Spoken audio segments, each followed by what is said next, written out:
Começa agora o Rede TV News, com Boris Casoy e Amanda Klein. Boa noite. Olá, boa noite.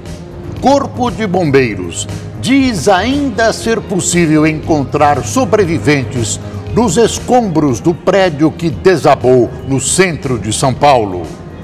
E a difícil rotina de quem perdeu tudo e agora depende de solidariedade para sobreviver.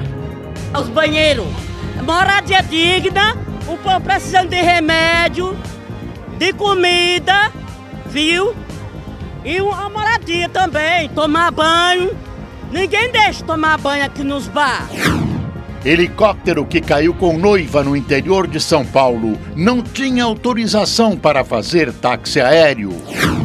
O ex-presidente Lula completa um mês preso na Superintendência da Polícia Federal em Curitiba. Em depoimento ao juiz Sérgio Moro, Paulo Okamoto diz que Lula pretendia comprar o sítio de Atibaia. Donald Trump vai anunciar nesta terça-feira sua decisão sobre manter ou retirar os Estados Unidos do acordo nuclear com o Irã. O presidente iraniano afirmou que os Estados Unidos vão se arrepender se deixarem o tratado. As principais notícias do Brasil e do mundo, agora no Rede TV News.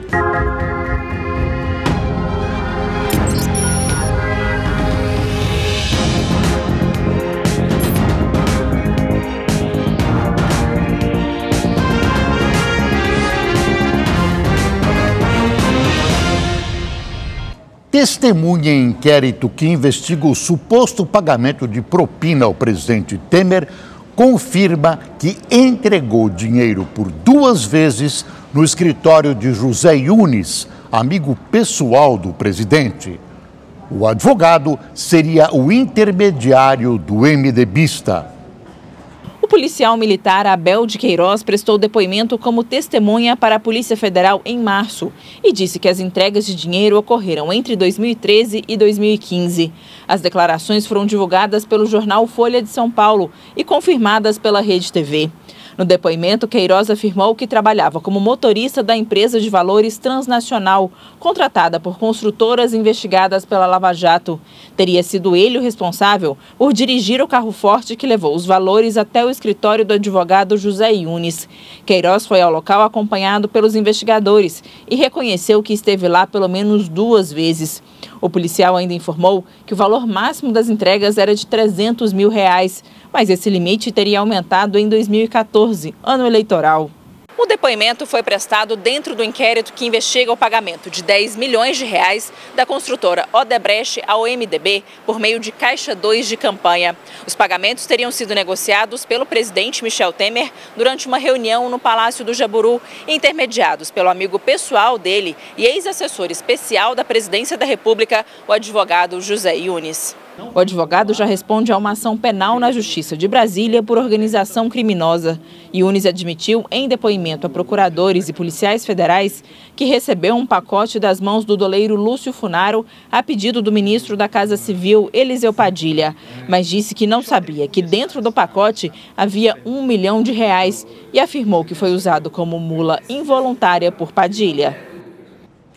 Procurado, o Palácio do Planalto disse que não iria comentar o depoimento.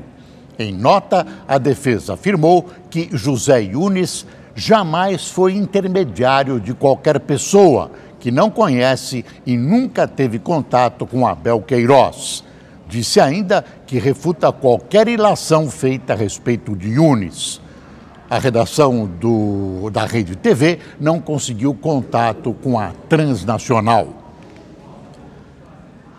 Essa informação do policial militar ainda carece de comprovação.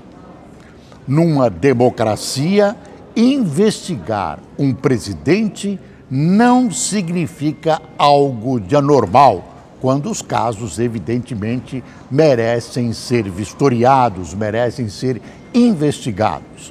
O presidente da maior democracia do mundo, Donald Trump, está sendo investigado por suas relações com uma atriz pornô e por envolvimento com o governo da Rússia em sua campanha eleitoral. Se é desgastante, é, e muito. Após o Supremo Tribunal Federal restringir o foro privilegiado de deputados federais e senadores, o ministro Luiz Felipe Salomão, do Superior Tribunal de Justiça, aplicou o princípio da simetria e remeteu à primeira instância uma ação contra o governador da Paraíba, Ricardo Coutinho. Ele é acusado de crimes de responsabilidade cometidos em 2010, quando era prefeito de João Pessoa, ou seja, delitos que não estariam relacionados ao cargo atual e que se encaixam nos critérios da restrição do foro. Procurado, o governador Ricardo Coutinho diz que sempre defendeu restrições para o foro privilegiado e que encara com tranquilidade o envio do processo à primeira instância. Agora resta ver quanto tempo vai demorar até a sentença desse processo. De repente, vai até para o inventário do ilustre governador. Em entrevista ao programa É Notícia, apresentado pela Amanda, o governador de São Paulo, Márcio França, disse que Joaquim Barbosa já aparece empatado com Bolsonaro em primeiro lugar na corrida presidencial em pesquisa interna encomendada pelo PSB. O programa É Notícia, apresentado pela Amanda Klein, vai ao ar hoje à 1h. Tem pesquisas, quando você tira o presidente Lula da disputa, não é? Aí fica o Bolsonaro, não? Fica o Bolsonaro e ele meio que disputando ali, conforme o quadro do ambiente que você pesquisa. Mas, né? Aí o senhor está se referindo, então, a pesquisas internas de vocês, porque o Datafolha mostrou o Bolsonaro com 17 e o Joaquim com 10. Não, é que são pesquisas quando você coloca foto. Porque quando a pessoa fala Joaquim Barbosa, nem todo mundo lembra quem é o Joaquim Barbosa.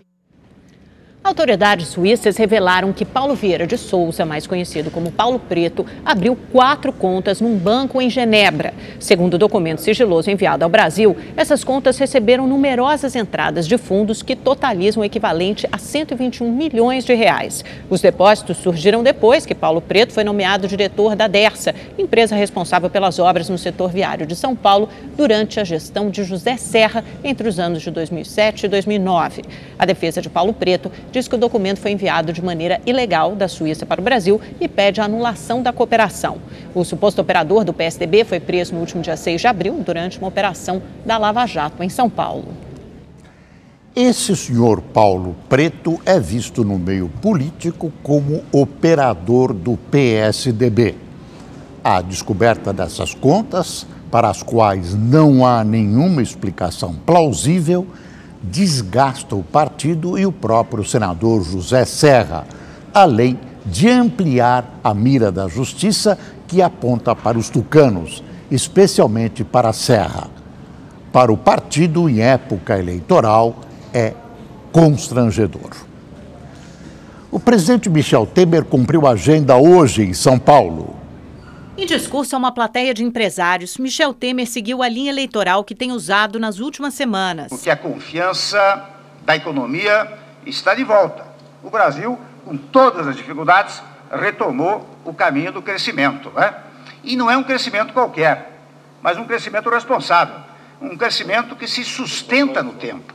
O presidente estava acompanhado de autoridades e do ex-ministro da Fazenda. Henrique Meirelles ainda não confirmou se é candidato ou não à presidência da República, mas já deixa escapar os rumos que seguiria caso chegue ao Planalto. Como se pode cortar mais, sem cortar investimento que praticamente está totalmente restringido hoje? Tem que se reformar a Previdência. E o ministro do Supremo Tribunal Federal, Luiz Roberto Barroso, prorrogou por mais 60 dias o inquérito que investiga se o presidente Michel Temer teria recebido propina para editar um decreto que beneficiou empresas do setor portuário. Barroso atendeu ao pedido da Polícia Federal e à recomendação do Ministério Público, que apontou necessidade de analisar a quebra de sigilo de Temer e o material apreendido pela Operação Scala. Pessoas próximas ao presidente chegaram a ser presas no mês passado. Michel Temer nega qualquer irregularidade. Mais desgaste para o presidente Temer, exatamente quando ele tenta, quase de maneira desesperada, melhorar os seus índices de popularidade. Realizações ele tem, depois de ter recebido um governo falido dos presidentes Lula e Dilma. E hoje, a assessoria do Planalto confirmou um fato curioso ocorrido no mês passado. A primeira-dama, Marcela Temer, foi protagonista de um ato de coragem quando usou seus predicados natatórios. mergulhou nas águas do Lago Paranoá, em Brasília, para salvar o seu cachorrinho. A segurança que acompanhava a primeira-dama ficou paralisada e acabou sendo, por isso, transferida. O candidato à presidência da República, ou pré-candidato, melhor dizendo, pelo Podemos, o senador Álvaro Dias, participou hoje de uma sabatina promovida pelo portal UOL. Entre as propostas de governo, disse que, se for eleito, quer acabar com a possibilidade de reeleição. No levantamento mais recente, realizado pelo Instituto Paraná Pesquisas, em parceria com o Jornal do Brasil, Álvaro Dias aparece em 7º lugar, com 5,4% das intenções de voto. Para valer, até agora, nenhum pré-candidato mostrou um programa de governo à altura desse nome. O fato é que o próximo presidente terá de resolver e enfrentar a questão do déficit fiscal. Há algumas ideias. Por exemplo, Alckmin já falou em desvincular, via reforma constitucional, as despesas obrigatórias. Mas são ideias esparsas.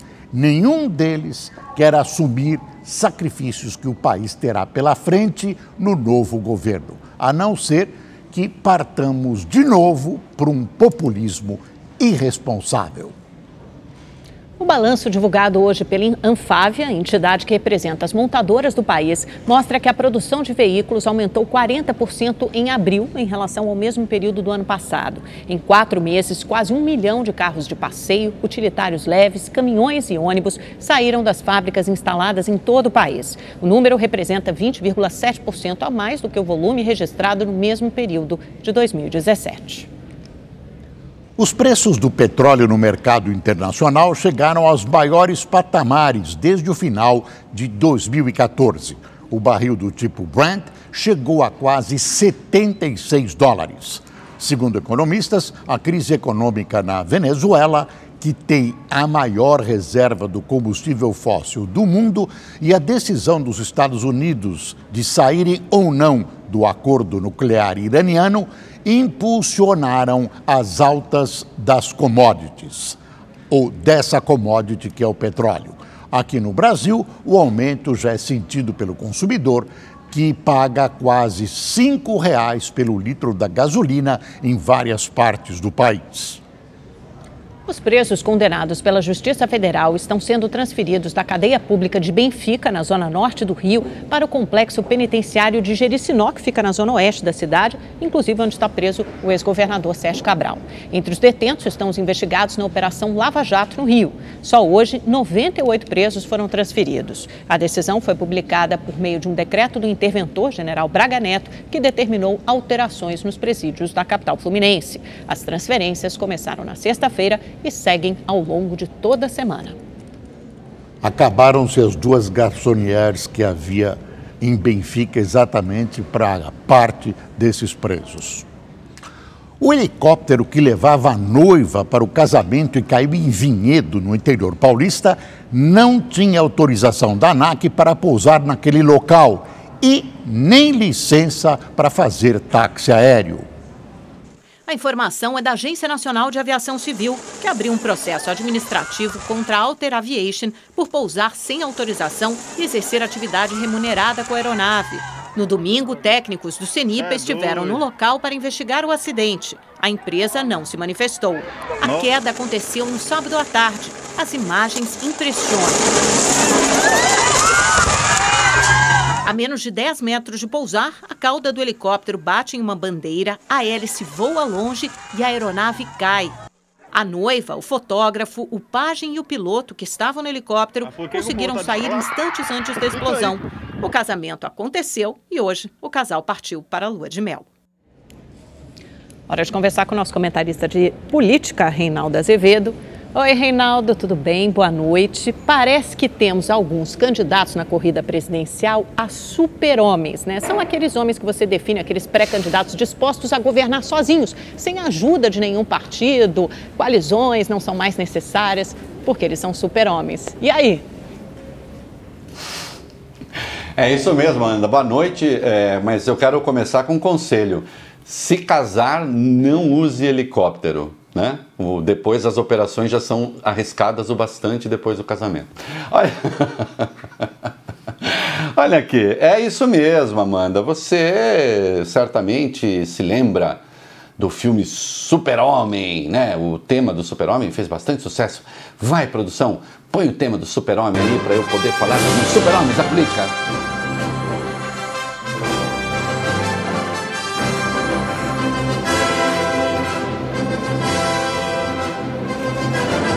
E aí, chega. Chega o Clark Kent, com aquela cara de nerd meio bobalhão, faz assim com o paletó e ele sai com aquela malha meio ridícula e pronto para mandar no mundo. E se você lembrar o Super-Homem, Amanda, ele conseguiu fazer a Terra girar ao contrário para salvar a Lois Lane, a mulher que ele amava, né? Os nossos super-homens prometem fazer a mesma coisa. Quais são eles? O Bolsonaro, o Álvaro Dias, a Marina Silva, o Joaquim Barbosa. São todos candidatos, minha querida Amanda, que, se forem eleitos, pretendem governar sem o que eles chamam de partidos tradicionais. Partidos tradicionais? Espere, Amanda, partidos tradicionais. O PT é um partido tradicional, não governaremos com o PT. O PMDB é um partido tradicional, não governaremos com o PMDB. O PSDB é um partido tradicional, não governaremos com o PSDB. O PTB é um partido tradicional e nós não governaríamos com o PTB e também não com o PSD, com o PRB, com o PDT. Nós governaremos com quem? O Super-Homem. Vão fazer a Terra girar ao contrário. Acabamos de ver há pouco Boris falando sobre, aqui do Boa Noite, falando sobre o Geraldo Alckmin, dizendo: é preciso aprovar uma emenda constitucional para desvincular algumas receitas. Hoje parte da receita é vinculada, quer dizer, a despesa está vinculada à Constituição. Tem que dar X para a educação, tem que dar X para a saúde, tem que dar X para não sei o quê. A Constituição obriga. Para não obrigar, precisa mudar a Constituição. Para mudar a Constituição tem que ser via emenda constitucional. Para você aprovar uma emenda constitucional, você precisa de 308 de 513 deputados, de 49 de 81 senadores. Mas os nossos valentões aqui vão governar sem os partidos tradicionais, segundo eles. Vão governar com o quê? Com a vontade política, certamente. O Álvaro Dias, ainda agora, Álvaro Dias, que foi eleito pela primeira vez com 24 anos, que vai fazer 74 anos em dezembro, descobriu-se um político não tradicional, um político anti-establishment. Indagado na Sabatina, Folha, UOL, SBT, se ele faria uma aliança com o PSDB, ele diz: não, o PSDB pertence ao sistema que eu combato. E ele era do PSDB até outro dia, mas ele também já foi do PP, do PDT, do PV, não é? E cada vez que ele mudou, segundo ele, mudei de partido para não mudar de lado. A frase é boa, mas é ridiculamente inócua. Sabe o que é? Essas pessoas que vêm com esses pleitos aqui, né, com a devida vênia, estão enganando desde já o eleitor. Não existe presidente da República que governe o Brasil sem o Congresso Nacional. É simples assim. Se não fizerem, quem está no ponto, em vez de me falar devolve, diz quantos minutos eu tenho, porque senão eu não sei, consigo calibrar o meu raciocínio com a devida vênia. Então, atenção, essas pessoas não conseguem governar o Brasil sem o Congresso. Porque a Constituição brasileira não deixa governar o Brasil sem o Congresso. Não é? E se não tiver o Congresso, governam com quem? Como é que vão aprovar as emendas? Se não fizerem um acordo agora, terão de fazer um acordo depois. E o acordo depois sai mais caro do que o acordo feito agora. Não é? Então, sob o pretexto de fazer nova política, estão enganando os eleitores desde já. Porque terão de fazer concessões, terão sim de abrir mão de fatias do governo e dividir com esses outros partidos, E agora poderiam fazer na base do acordo político, claro. Se não fizerem agora, farão depois na base do acordo por baixo dos panos. Né? Então, não existe super-homem na política. O tempo esgotou, senão a gente encerraria agora com a vinhetinha do super-homem, mas pelo visto não dá mais tempo. Né? Já falei demais. Abraço. Reinaldo, boa noite e até amanhã. Os tiros que mataram a vereadora Marielle Franco e o motorista Anderson Gomes há quase 2 meses do Rio de Janeiro partiram de uma submetralhadora 9mm. De acordo com a Polícia Civil, os criminosos usaram um silenciador para abafar o ruído feito pelos disparos. A primeira perícia havia apontado que os tiros haviam partido de uma pistola, já que elas também usam munição 9mm. Mas, segundo a perícia feita no carro onde as vítimas estavam, confirmou o uso de uma submetralhadora. Na quinta-feira, será feita uma reconstituição do crime que aconteceu no dia 14 de março. Um vídeo divulgado nas redes sociais mostra um idoso de 67 anos sendo agredido por policiais militares em Ceilândia, cidade a cerca de 30 quilômetros de Brasília. A confusão ocorreu no último sábado. A PM foi acionada por conta de uma briga de família. Ao chegar ao local, os policiais teriam sido impedidos de entrar na casa pelo idoso. No meio dessa discussão toda, um PM empurra o homem que tenta se defender. Veja só, em seguida, o idoso é agredido com chutes e socos. Já imobilizado pelos policiais, ele chega a ser arrastado antes de ser levado à delegacia. De acordo com a Polícia Militar, o vídeo, feito por uma câmera de segurança, foi encaminhado à Corregedoria para identificação e providências. Um navio porta-containers bateu em 3 balsas no litoral de São Paulo. O cargueiro, de mais de 300 metros de comprimento, realizava manobras quando colidiu contra as balsas que transportavam veículos entre as cidades de Santos e Guarujá. Apesar do susto, ninguém ficou ferido. É grave o estado de saúde da jovem de 17 anos estuprada e queimada em Jharkhand, no leste da Índia. O suspeito foi preso e, segundo a polícia, incendiou a jovem porque ela não quis se casar com ele. Este é o 2º caso neste mês na região. A polícia não informou se os casos estão relacionados. Dados do país, dados da Índia, mostram que em 2016, cerca de 40 mil casos de estupro foram registrados no país. Na Rússia, o presidente Vladimir Putin tomou posse para o 4º mandato no Grande Palácio do Kremlin, na capital Moscou. A cerimônia aconteceu 2 dias depois de mais de 1.600 pessoas serem presas em manifestações contra o governo. As informações com a correspondente Érica Abreu. Reeleito em março com mais de 56 milhões de votos, ou 76% dos eleitores, o líder russo fica no poder até 2024. No discurso com a mão sobre a Constituição, prometeu defender a soberania, independência, segurança e as integridades territoriais do Estado. O presidente reeleito também disse que nos próximos 6 anos, a Rússia será uma das maiores economias do mundo, apoiada por forças armadas poderosas. Ministros, senadores, deputados, militares, autoridades diplomáticas, civis e religiosas estavam entre os mais de 6.000 convidados da cerimônia de posse. Putin, que está no poder há quase 2 décadas, manteve o fiel primeiro-ministro Dmitry Medvedev no cargo que ocupa desde 2012. Durante o final de semana, milhares de pessoas protestaram contra o governo em várias cidades do país. Mais de 1.600 foram presas. O principal candidato opositor, Alexei Navalny, foi preso e impedido de concorrer à corrida presidencial deste ano.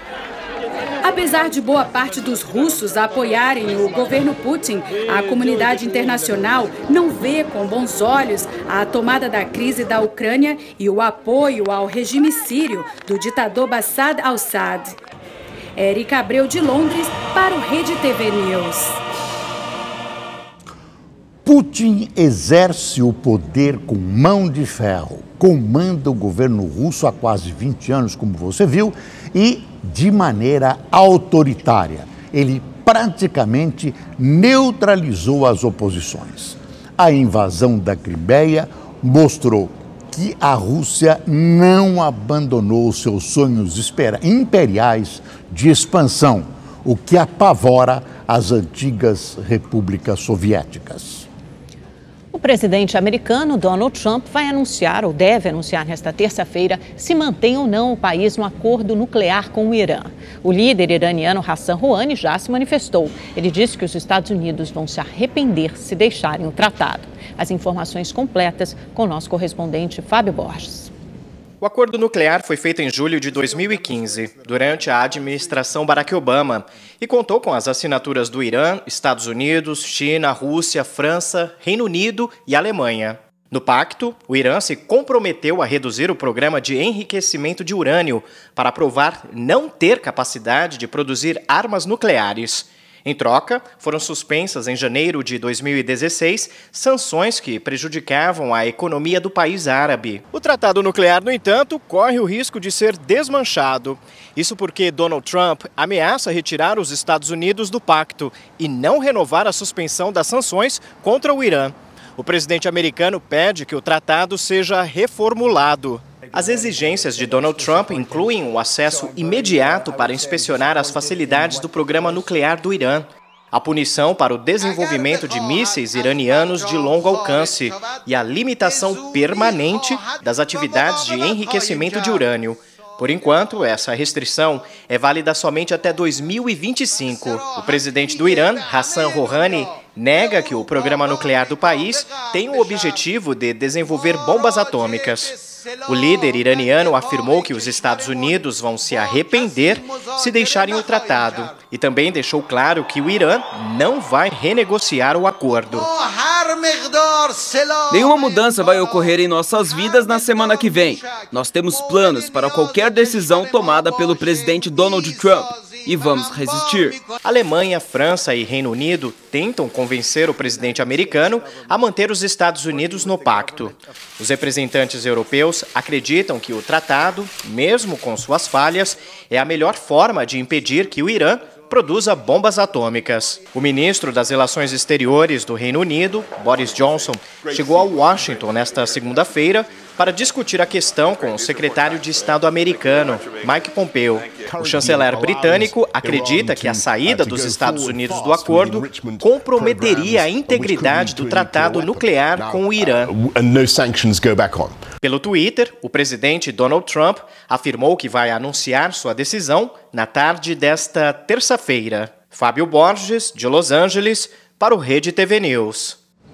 Cada país tem o Boris que merece. Olha, setores ligados a Trump consideram o atual tratado ineficiente para deter o programa nuclear bélico do Irã, que não é um país árabe.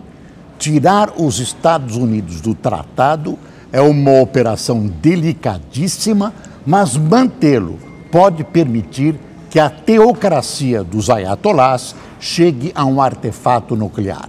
E vale lembrar que o Irã prega abertamente a destruição de Israel, país que, embora não confesse, tem armas nucleares.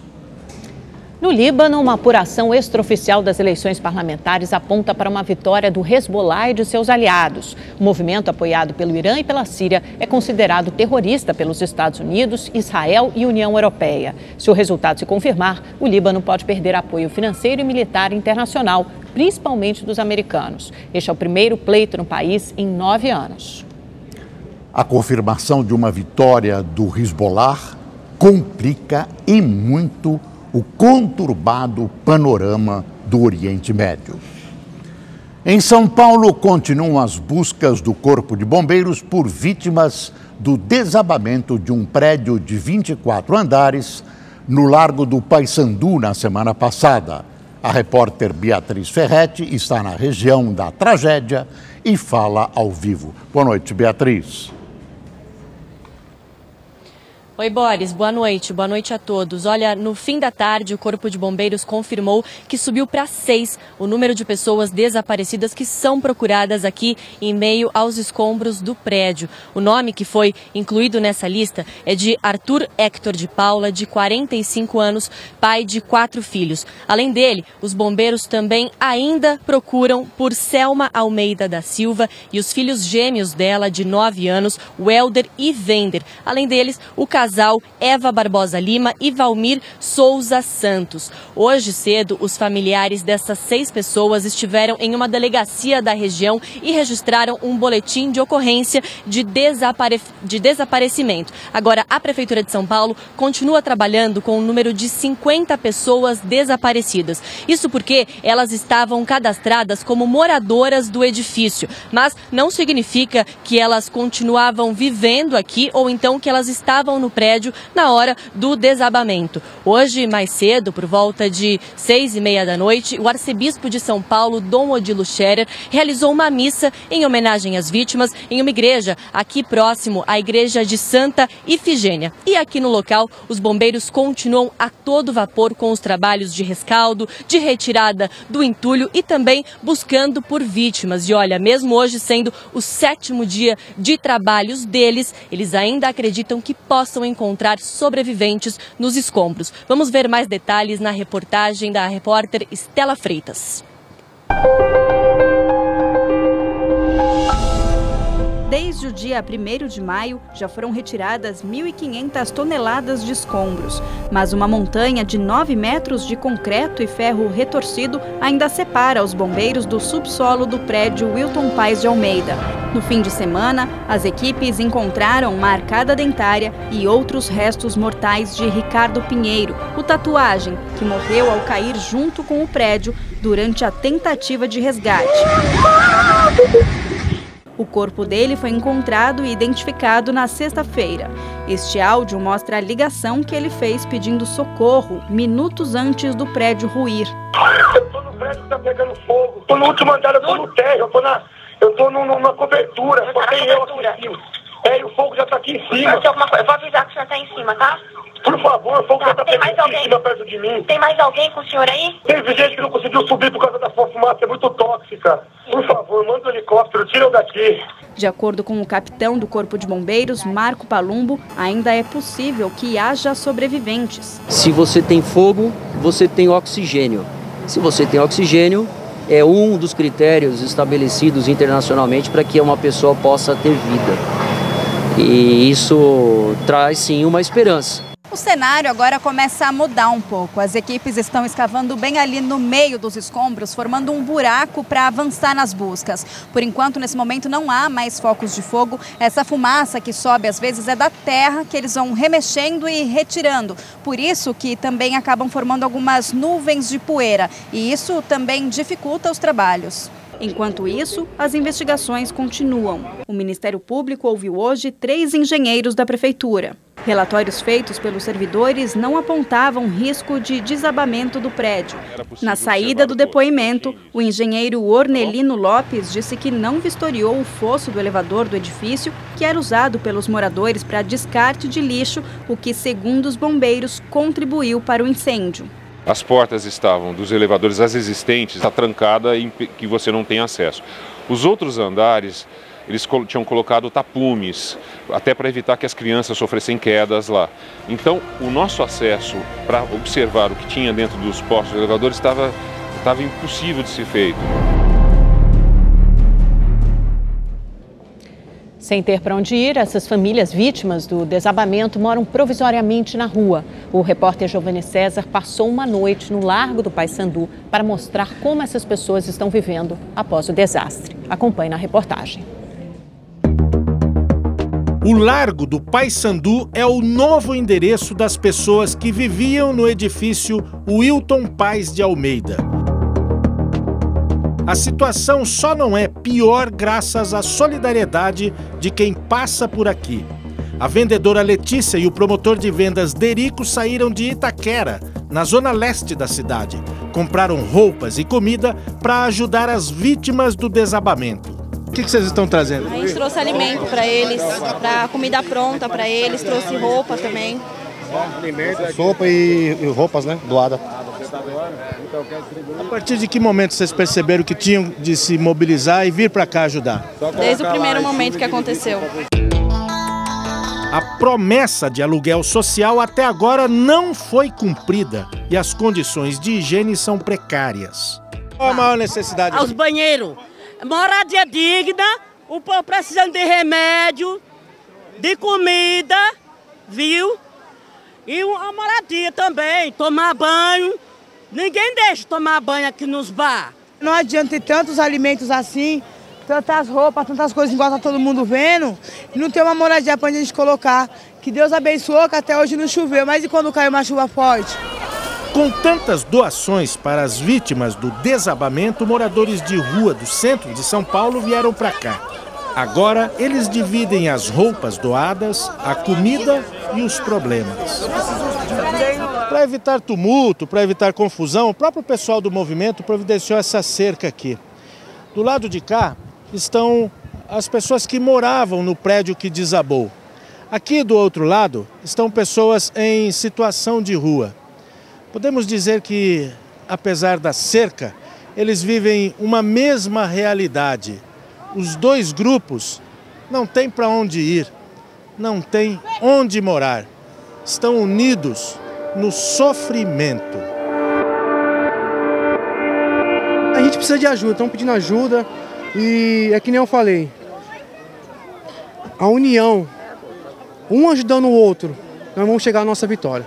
Esse desastre que aconteceu trouxe à tona uma grande realidade que estava escondida. Enquanto a solução não vem, eles vivem assim. Crianças, jovens, idosos, todos à espera de um socorro que ainda não apareceu. Esse pessoal faz parte de um grupo da Igreja Católica, são os Anjos das Ruas.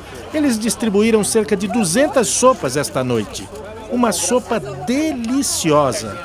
Palavra de repórter. Tá bom, Giovanni? Bom demais, excelente.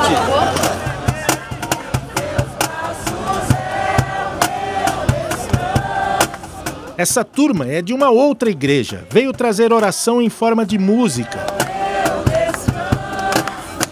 Quem acha que isso não é uma doação, pergunta para Ana Paula, que vivia no prédio e escapou por pouco do desabamento. Essa aqui é a melhor doação. Não tem doação melhor que essa. Do que qualquer roupa, alimento que esteja ali. O que você está recebendo aqui? Ao mesmo tempo alívio, saudade, amor por mim próprio. Agora eu me amo mais, muito mais. Eu dou valor para minha vida, porque eu nasci de novo. Não dou valor para as coisas materiais mais.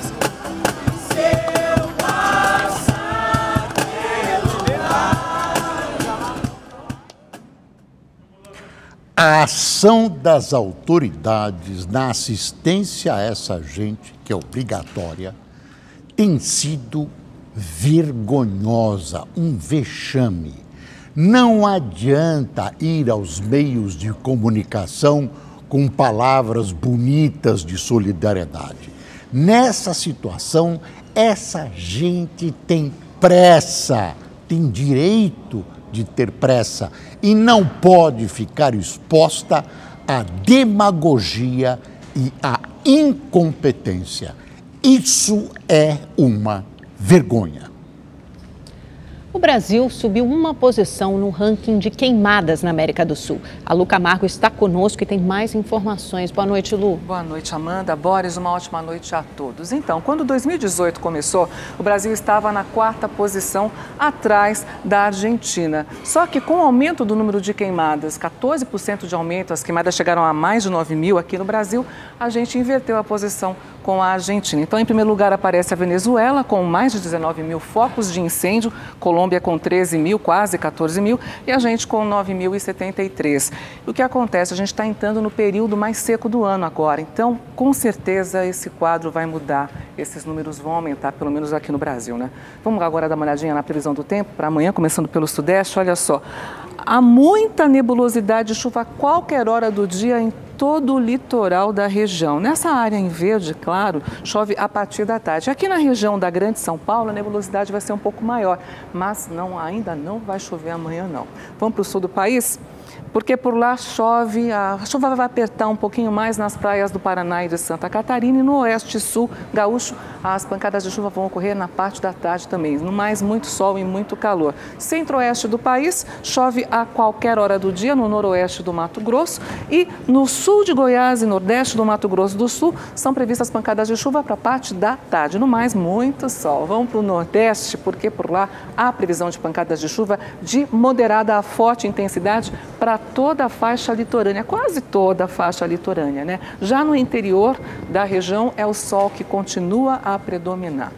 Norte do país, por lá só não vai chover nessa faixa aqui no sul, que pega quase todo o estado do Tocantins. Em contrapartida, há previsão de tempestades para a faixa norte da região. No mais, ocorrem pancadas de chuva em pontos isolados. Vamos dar uma olhadinha agora nos termômetros dessa terça-feira? O dia começa com 22 graus, tanto em Cuiabá quanto em Palmas. E à tarde, os termômetros vão chegar aos 27 graus em Brasília, BH e lá no Rio de Janeiro. Meu recado de hoje está dado. Uma ótima noite a todos e a gente se vê amanhã. Tchau, tchau. Estou feliz, finalmente refresca um pouquinho aqui em São Paulo. Estou achando daqui a pouco a gente entra no inverno. Já começou a refrescar, tem um ventinho já gelado que a gente está sentindo na pele. Gostoso, acho ótimo, Lu. Obrigada. Tchau, gente. Boa noite, até amanhã. Agora o esporte no Rede TV News. A quarta rodada do Brasileirão deu o que falar.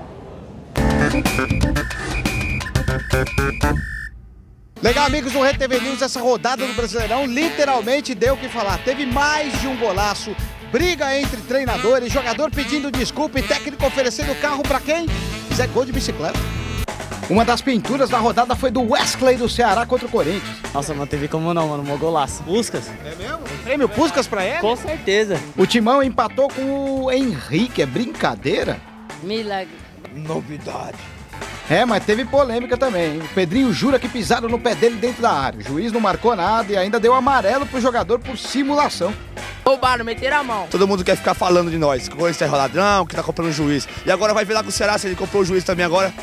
E o Palmeiras, hein? Pegou o Atlético Paranaense, que todo mundo tava elogiando e não deu nem pro cheiro. Ganhou por 3-1 e pulou pro segundo lugar no Brasileirão. É o vice agora, segue o vice. Já o São Paulo continua lá embaixo. Também empatou de novo, agora com o Atlético Mineiro por 2-2. Um dos gols do tricolor foi do Diego Souza. E agora, será que ele desencanta de vez? Eu não acredito, não. Não desencanta, cara. Ainda não engoli aquela eliminação pros gambá. E num dos gols do Galo, o Arboleda não sabia se ia na bola, se marcava o atacante e deu nisso. Nas redes sociais o cara pediu desculpas, hein? Quer ficar pedindo desculpa numa coisa errada que já fez? Falta treinar mais, né? No jogo entre Cruzeiro e Botafogo, os mineiros venceram a primeira no Brasileirão com este gol do zagueiro Dedé. Mas o que chamou a atenção foi o bate-boca entre o técnico da Raposa, Mano Menezes, e do Fogão, Alberto Valentim. Futebol tá muito chato, né, meu? Só mimimi. O líder do campeonato é o Flamengo, que não teve a menor dificuldade de vencer o Internacional por 2-0. É moleza. Time fraco assim a gente come com batata, é rápido. O Grêmio tá na cola do Mengo, hein? Depois de golear o Santos. Foi 5-1 com direito a essa pintura do Maicon. Os torcedores do Peixe, que picharam até o muro da sede, ficaram mudos, meu. Foi feio o negócio. Já o Renato Gaúcho tá se gabando com a boa fase do time e ofereceu até carro para quem fizer gol de bicicleta. Se alguém fizer um gol de bicicleta no jogo, eu vou dar um carro popular pra ele. É mentira. Tá metido pra oferecer carro. Aí a galera se empolgou e quis mostrar pro treinador que tem chances de ganhar o prêmio, olha só. E agora ele vai que... O Sada Cruzeiro venceu mais uma Superliga Masculina de Vôlei. Os mineiros se tornaram hexacampeões. A final entre Sada Cruzeiro e SESI São Paulo foi emocionante do começo ao fim. A partida foi marcada pelo equilíbrio. Assim como no primeiro jogo, os cruzeirenses levaram a melhor, 3-2 e o sexto título da Superliga conquistado. No dia seguinte à vitória, o campeão Evandro ainda comemora. A Superliga é a cereja do bolo. Chegamos no último dia da temporada e conseguimos apresentar um belo voleibol para um grande público. e ter saído vitorioso desse jogo foi uma coisa muito emocionante. Isaac, de 2,7 metros, sentiu o gostinho de levantar o título e também contou com o apoio da família, que veio do Rio de Janeiro para a final. Ficamos nervosos, uma hora assistia, quando estava muita adrenalina saía um pouquinho para se acalmar, mas graças a Deus deu tudo certo. A Superliga recomeça em outubro com a certeza de jogos imperdíveis.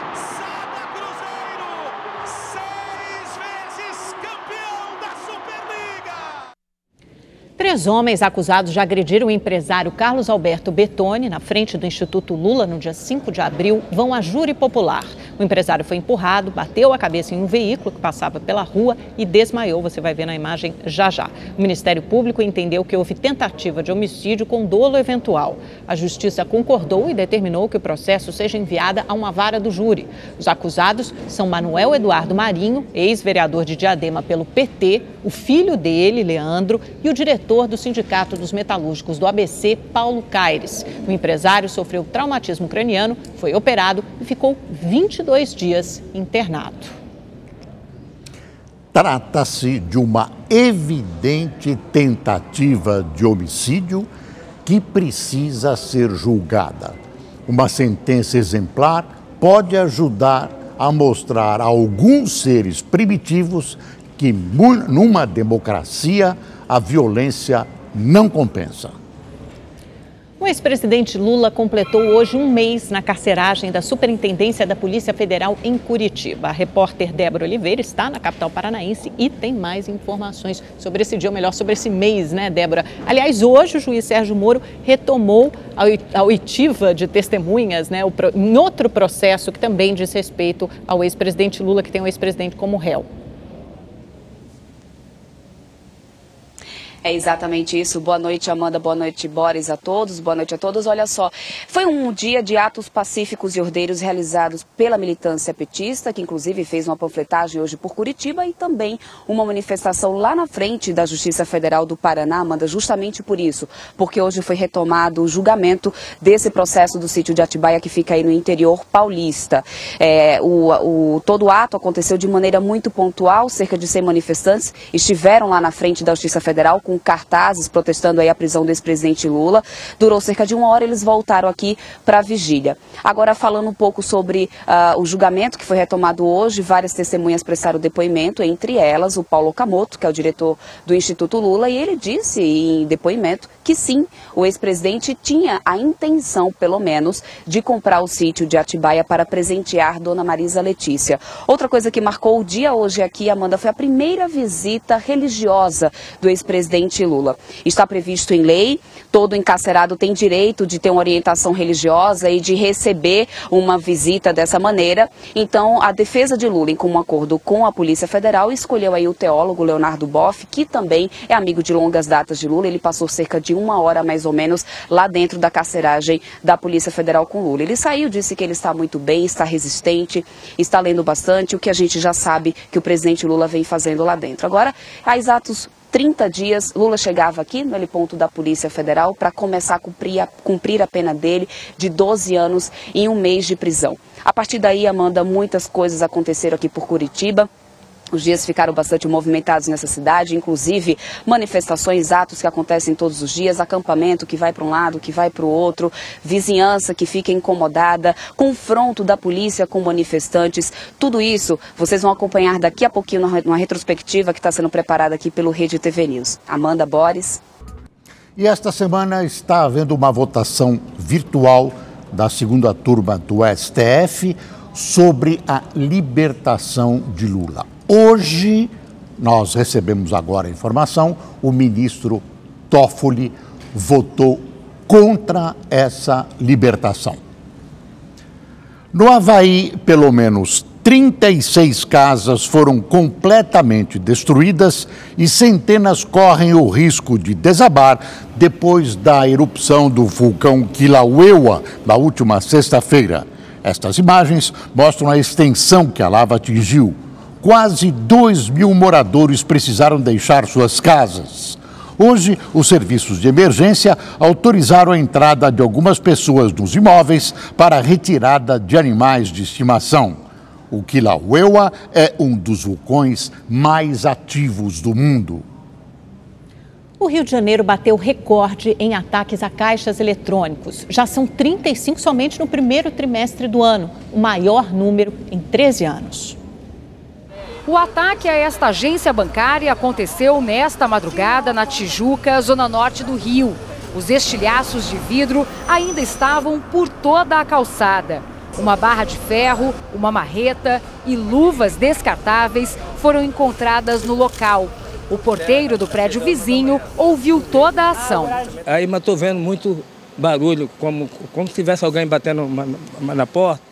Aí eu tive medo, falei, rapaz, eu acho que deve estar vendo alguma coisa aí errada. Segundo os moradores aqui da região, foram 2 explosões consecutivas. Na sequência, os criminosos fugiram em 2 carros, levando o dinheiro dos caixas eletrônicos. As pessoas que eu conheço que moram aqui para frente viram homens de preto com máscara preta. Eles viram homens armados, eram 2 carros. Segundo dados do Instituto de Segurança Pública, nos primeiros 3 meses deste ano, foram registrados 35 assaltos a caixas eletrônicos em todo o estado. Foram 10 em janeiro, 5 em fevereiro e 20 em março.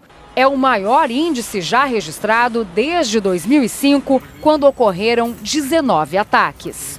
Tá difícil viver no Rio de Janeiro. Tá complicado. A gente não tem segurança, não tem governo, não tem nada, porque ninguém olha por nós, só Deus mesmo. Tá tudo dominado. O Rede TV News fica por aqui. Mais notícias daqui a pouquinho no Leitura Dinâmica. Uma ótima noite para você. Boa noite. Agora.